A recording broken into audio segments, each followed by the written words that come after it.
Terra pode se manter relativamente estável em termos geológicos se guarda no seu interior algo que poderia ser chamado de um verdadeiro inferno.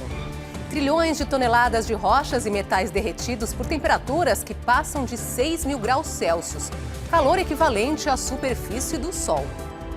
São oceanos de magma que podem ser equiparados a milhares de vulcões.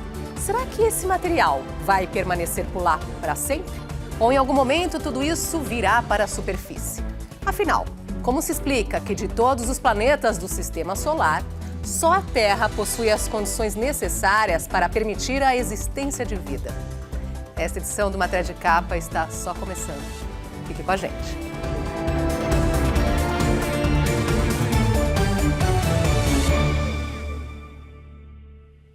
A milhares de quilômetros de profundidade, no interior do planeta, um cenário assustador se desenrola a cada minuto.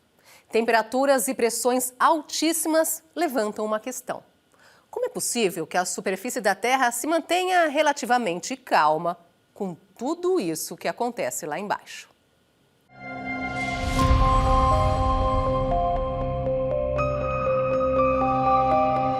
Dependendo da camada no interior mais profundo da Terra, as temperaturas variam entre 1.800 e 6.000 graus Celsius, o que chega a superar os 5.500 graus da superfície do Sol.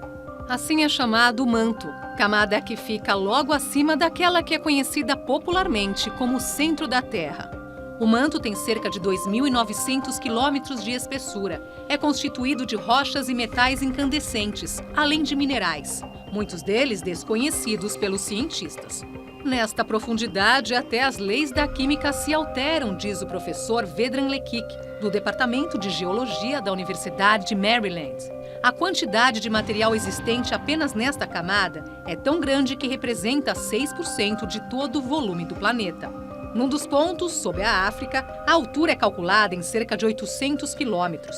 Isso equivale a 90 montes como o Everest, colocados um sobre o outro. Bem distante, sob o Pacífico, a altura é de 1.800 quilômetros, quase 200 Everest. Tudo isso de material incandescente. Bernard Steinberger, pesquisador de geodinâmica da Universidade de Oslo, na Noruega, explica que a ciência sabe muito pouco sobre essas camadas, incluindo como se formaram e podem afetar o planeta. Se algum dia os pesquisadores conseguirem se aprofundar nesse tema, será um grande avanço no estudo sobre explosões vulcânicas e talvez também possam antecipar possíveis mudanças no futuro da Terra.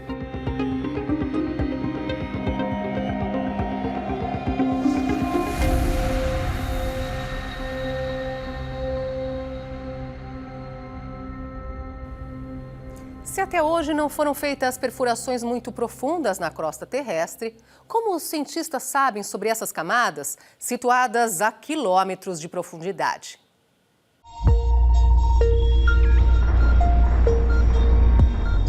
As descobertas sobre as camadas do nosso planeta se devem à sismologia, ciência que estuda os terremotos e a estrutura da Terra.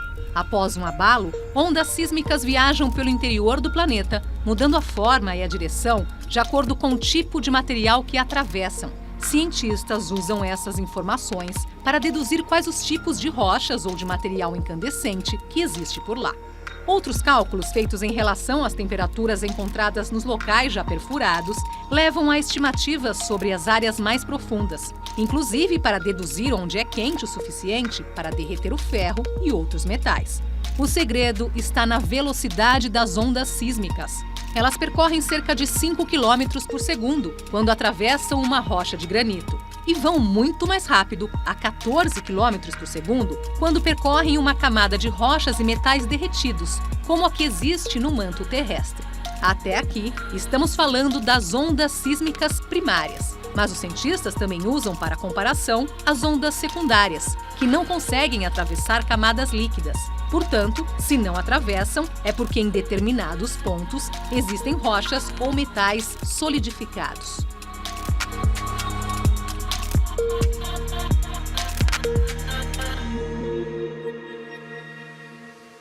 Afinal, como é formado o interior da Terra? Como se dividem as diversas camadas até chegar ao núcleo central?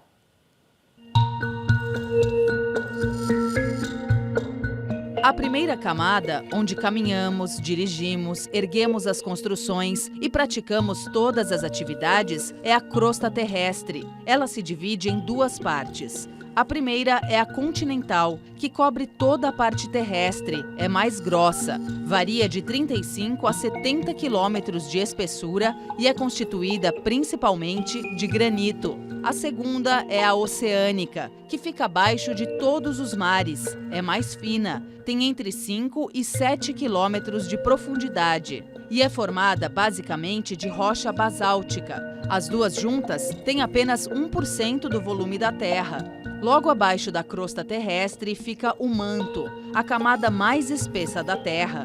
É uma mistura de lava, rochas derretidas e minerais, com cerca de 2.900 quilômetros de espessura. Essa segunda camada concentra cerca de 84% do volume do planeta e é dividida em três partes. A primeira é a litosfera, que tem uma profundidade de até 100 quilômetros. É onde ficam as 15 maiores placas tectônicas da Terra. É ali que surgem os terremotos quando essas placas se deslocam.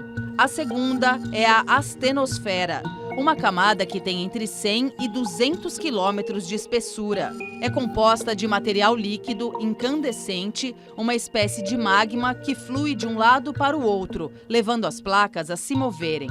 E a última é o chamado manto inferior, que fica entre 650 e 2.900 quilômetros de profundidade. Uma das maiores camadas da Terra, possui 2.350 quilômetros de espessura. Como está no estado pastoso ou semissólido, possui um comportamento plástico. Agora, vamos para a terceira camada do planeta, o núcleo externo, que fica logo abaixo do manto. É formado de ferro e níquel derretidos. Com a rotação da Terra, esse material também gira, criando o campo magnético do planeta, que ajuda a nos proteger da radiação solar. Essa camada tem cerca de 2.200 quilômetros de espessura e as temperaturas giram em torno dos 6.000 graus Celsius. Detalhe, sem esse campo magnético, a Terra seria muito parecida com Marte, totalmente árida e sem vida. E, finalmente, a quarta camada da Terra, o núcleo interno, o ponto mais central no coração do planeta. Também é constituído de ferro e níquel, mas a pressão lá é tão alta que não existe material liquefeito. A espessura é estimada entre 1.200 e 1.500 quilômetros. Essa camada cresce em média 1 milímetro por ano. Num futuro bem distante, deverá se misturar com o núcleo externo. Isso só daqui a alguns bilhões de anos, se o planeta ainda existir até lá.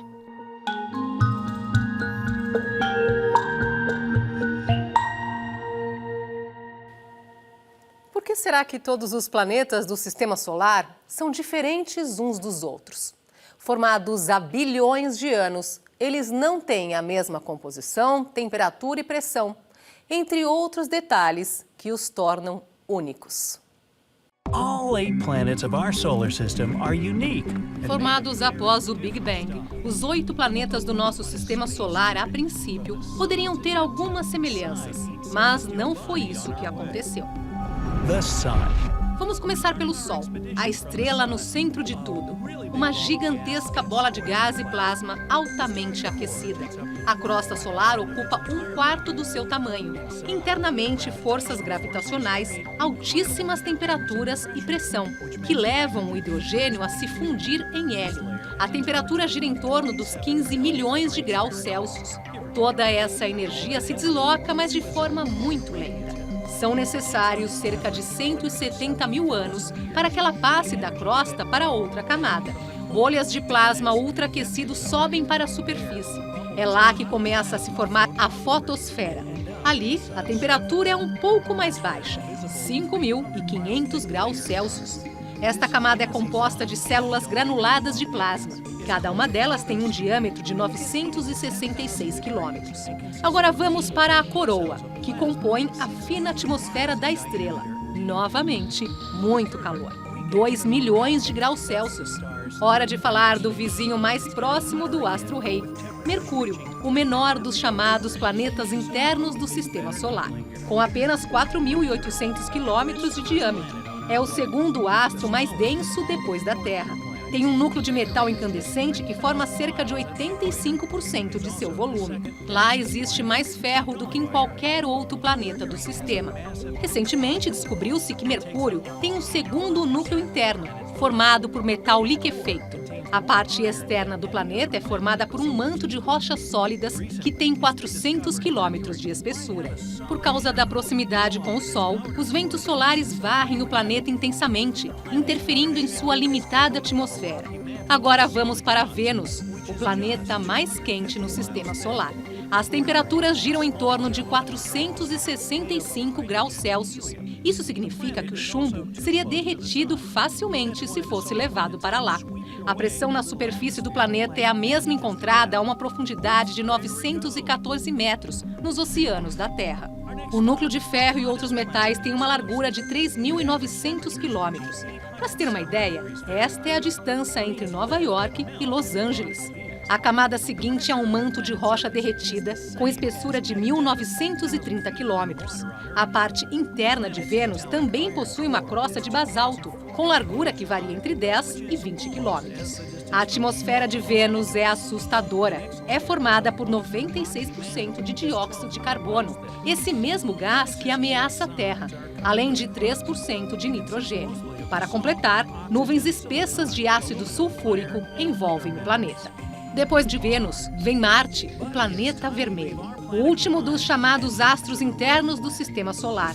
É o único que tem alguma semelhança com o nosso mundo, já que é formado principalmente por rochas e minerais. Seu núcleo é formado por ferro, níquel e enxofre, e sua largura varia de 1.450 a 1.930 quilômetros. Como o núcleo não se move, o planeta tem um limitado campo magnético, que chega a apenas 0,01% do que temos na Terra. O manto que o envolve é composto por silicato, oxigênio e minerais. Pode ser comparado a uma pasta um tanto espessa, que poderia ser usada para escovar os dentes. O manto de Marte é bem mais fino do que o da Terra. Tem apenas de 1.300 a 1.770 quilômetros de espessura. Feita de rochas vulcânicas de basalto, a crosta de Marte é coberta por uma poeira vermelha tão fina que parece um talco. Os astrônomos acreditam que lá não existem placas tectônicas. E chegamos a Júpiter. Muito diferente de todos que vimos até agora, o maior planeta do Sistema Solar é um gigante gasoso que apresenta características únicas. Se alguém tentasse descer de paraquedas lá, não teria onde pisar. Os cientistas ainda não sabem se o núcleo central do planeta é formado por uma bola de material derretido ou uma sólida rocha de 14 a 18 vezes maior do que a Terra. Há evidências de que o gigantesco núcleo gasoso pode estar se desfazendo aos poucos. As temperaturas no centro de Júpiter chegam a 35 mil graus Celsius. 90% da atmosfera do planeta é formada por hidrogênio. Os 10% restantes consistem de hélio e pequenas quantidades de outros gases. Sob forte pressão atmosférica, hidrogênio e hélio se transformam num fluido denso. Mais ao fundo, esse líquido forma uma mistura metálica dos dois gases. Como não existe solo rochoso em Júpiter, seria impossível caminhar por lá. Isto é, se uma missão tripulada fosse factível. Para complicar ainda mais, a força gravitacional do planeta é 2,5 vezes maior do que a da Terra. Saturno. Bem-vindo ao planeta onde os ventos sopram a uma velocidade de 2.000 km por hora. A composição do planeta é feita de hidrogênio e hélio, além de pequenos traços de metano, amônia e água. Contém mais enxofre do que Júpiter, o que dá ao planeta uma nuvem alaranjada. A pressão é tão alta que torna o hidrogênio líquido. No interior do planeta, esse gás liquefeito se transforma em hidrogênio metálico. Assim como Júpiter, Saturno pode ter um núcleo rochoso envolvido por hidrogênio e hélio. Mas ainda que exista algum material rochoso, o núcleo pode ser líquido. Saturno é o planeta menos denso no Sistema Solar. Tem apenas 1/8 da densidade da Terra, mas sua massa é 95 vezes maior. Urano, o planeta verde azulado. Um dos gigantes gelados do Sistema Solar, tem mais gelo do que gás. No centro do planeta, existe um núcleo rochoso bem pequeno, comparado com o da Terra. As temperaturas nele giram em torno de 5.000 graus Celsius. Um manto de gelo envolve o núcleo central e constitui 80% do volume do planeta. Mas não se trata de um gelo comum. Esse é denso, feito de água, amônia e metano. Muitas vezes chamado de oceano de água e amônia. A atmosfera de Urano é feita de hidrogênio e hélio. O que dá ao planeta essa cor verde azulada é o gás metano. Netuno, o segundo dos chamados gigantes de gelo, e um dos planetas do Sistema Solar onde sopram mais ventos. Nuvens de metano congelado cruzam a superfície do planeta a uma velocidade superior a 1.900 km por hora. O núcleo de Netuno é sólido, consiste principalmente de ferro e outros metais. Sua massa é 1,2 maior do que o núcleo da Terra. A temperatura é de 5.000 graus Celsius. Astrônomos acreditam que a uma profundidade de 7.200 quilômetros existe uma camada de diamantes, formada por cristais que se acumulam de forma permanente. Em volta do núcleo existe um manto superaquecido, onde as temperaturas vão de 1.650 a 4.700 graus Celsius. O manto é rico em metano, amônia e água, e seu tamanho é 15 vezes maior do que a Terra. A atmosfera de Netuno tem de 5 a 10% da massa do planeta. É feita de hidrogênio, hélio e metano. A exemplo de Urano, a cor azulada de Netuno se deve à presença do gás metano. It's bluish hue, and it's stinky pure. Daqui a pouco, será que os animais conseguem mesmo prever terremotos? E ainda, a ciência consegue enviar naves a Marte, mas não chega nem perto do centro da Terra. Não saia daí.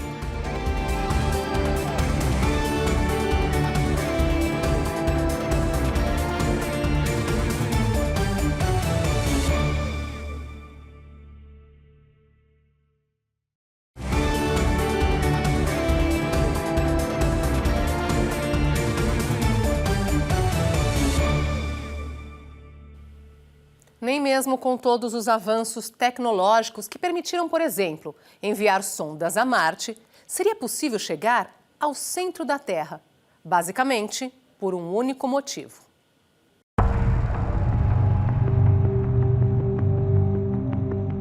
A temperatura.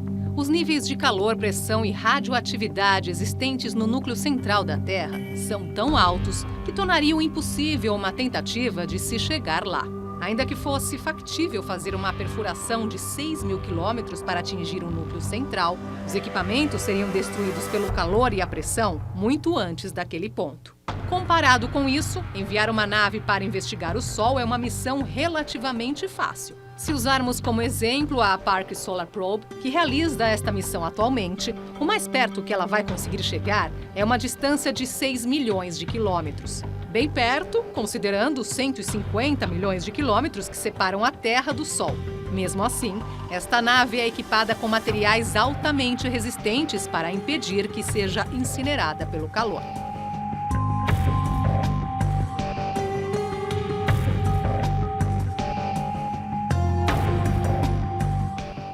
Nesta altura, você deve estar se perguntando: e o pré-sal? A que profundidade já chegou? Como compará-la com a espessura da crosta de nosso planeta? Como dissemos há pouco, a parte oceânica da crosta terrestre tem entre 5 e 7 quilômetros de espessura. E a maior profundidade alcançada pelas perfurações da Petrobras no pré-sal é de 7.700 metros. Portanto, cerca de 700 metros além da camada. Esse recorde foi alcançado na região da Bacia do Espírito Santo, a 145 quilômetros de distância da costa, uma área conhecida como Monai. Anteriormente, a perfuração mais profunda da Petrobras era de 7.630 metros, feita na Bacia de Santos.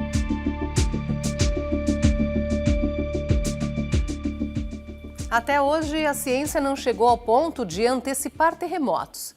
Mas e os animais? Será que conseguem?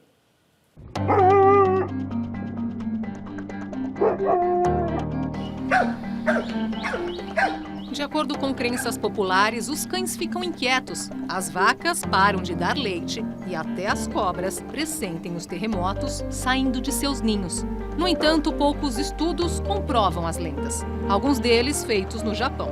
Após o terremoto seguido de tsunami que atingiu Fukushima em 2011, cientistas japoneses publicaram pesquisas sobre mudanças no comportamento dos animais antes do desastre. Foram detectados casos de inquietação entre cães e gatos.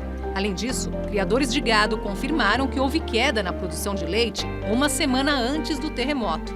No Peru, câmeras instaladas no Parque Nacional Yanachaga registraram mudanças no comportamento dos animais antes de um terremoto que atingiu a região de Contamana no mesmo ano. Várias espécies se mostraram inquietas e se movimentaram numa intensidade incomum, principalmente aves e mamíferos. Os cientistas acreditam que os animais podem perceber mudanças na pressão atmosférica e minúsculos abalos no solo, imperceptíveis para os humanos.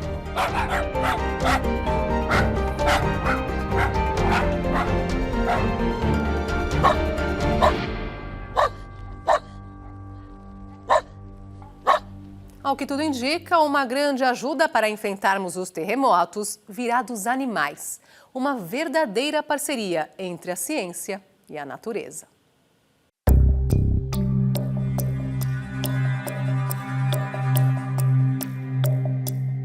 Você já deve ter ouvido falar no Projeto Ícaros. O nome homenageia o personagem da mitologia grega que criou asas para voar.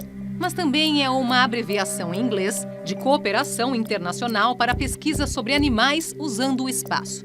De forma bem resumida, o objetivo dele é estudar o comportamento das aves migratórias para o uso em várias áreas da ciência.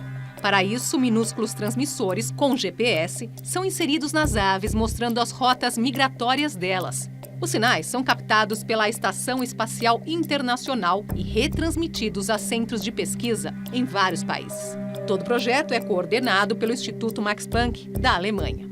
Além dos estudos relacionados à biologia, os cientistas também esperam aproveitar o resultado dos levantamentos para detectar possíveis mudanças no comportamento das aves antes da ocorrência de terremotos.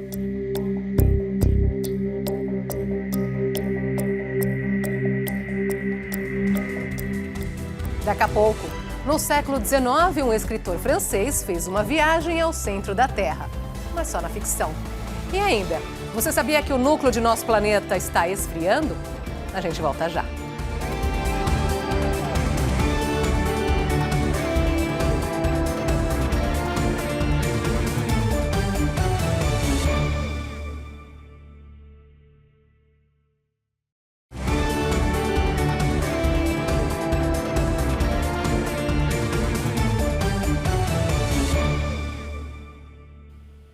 Embora não seja possível chegar ao centro da Terra, isso não impediu o pai da ficção científica de imaginar uma fantástica história sobre os mistérios de nosso planeta.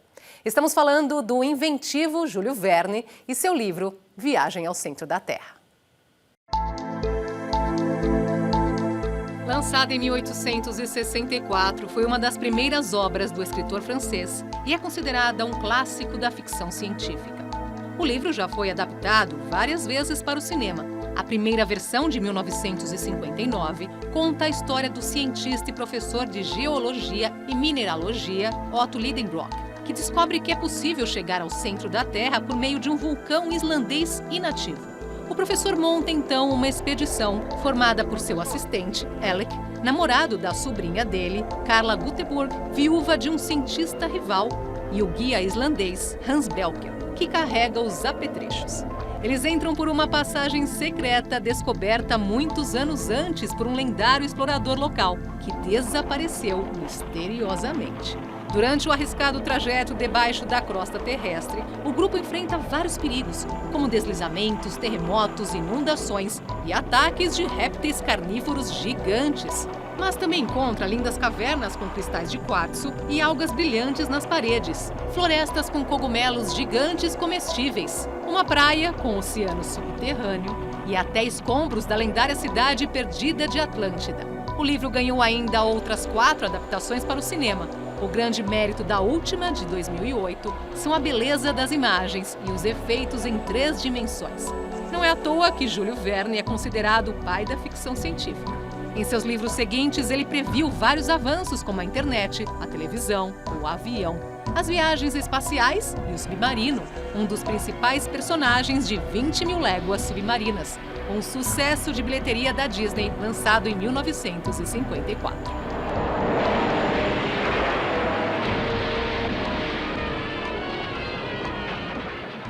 Agora um tema que Júlio Verne certamente gostaria de explorar.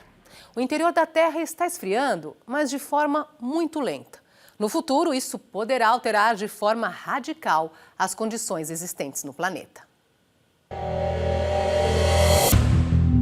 Cientistas do Instituto de Tecnologia de Zurique, na Suíça, e da Instituição Carnegie para a Ciência dos Estados Unidos estão realizando um estudo sobre as mudanças no núcleo central da Terra. Como é impossível chegar perto dessa região, os pesquisadores reconstituíram as condições em laboratório, usando o mesmo tipo de material que existe no núcleo. Os estudos levaram à conclusão de que a passagem do calor do centro para o manto, que fica mais perto da crosta, é mais rápida do que se pensava. Isso significa uma perda de calor no centro do planeta. O núcleo é vital para a vida na Terra. Se ele esfriar, o planeta vai se converter numa gigantesca rocha fria e sem vida. Se isso acontecer, será num futuro ainda bem distante.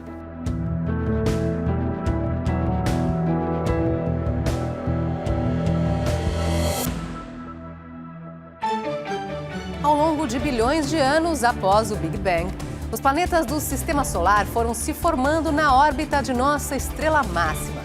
Entre todos eles, apenas um reuniu as seguintes características: oxigênio, água, florestas, rios, mares e temperaturas compatíveis com as vidas humana e animal. E tem mais, um campo magnético que desvia a maior parte dos ventos solares que poderiam destruir a camada de ozônio. Um importante guarda-chuva contra os raios ultravioleta do Sol. Esta edição do Matéria de Capa fica por aqui. E nós voltamos na próxima semana, neste mesmo horário. Ótima noite para você. Até lá!